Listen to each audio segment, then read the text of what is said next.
Саламатсыздар ма, құрметті әріптестер? Келесі тапсырыс ұлттық құндылыққа байланысты қазақ мен ақшта лепбук жасап бер деген 5 дағды ішіне қамтылсын деп. Сол бойынша жасадым осындай лепбук. Мына жерде мынау таным, сандарды сәйкестендіреді. Сосын мына жерде асықтарды қоржынға жинаймыз деп, пішінге байланысты.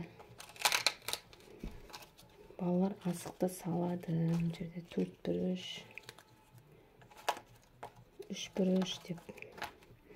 Сосын мына әлеуметтік. Мына жерде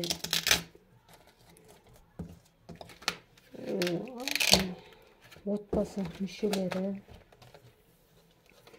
табиғатты аялайық деп мына жерде. Сосын келесі бетіміз мынау денсаулыққа байланысты күн тәртібі, балалар қойып шығады. Мына жерде зиянсыз тағамдар.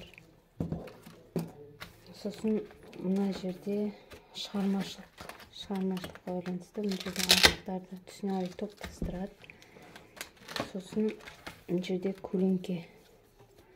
Мынаның артында ұлттық аспаптар суреттер бар, соны балалар тауып атайды. Сосын мына жерде QR кодпен ертегілер, қазақтың ертегілері, ер төстік, мақтауыз бен мысық. Осылай жасадым. Мынау А3 форматта жасалған. Осындай лепбук. Телеграм каналымда бар.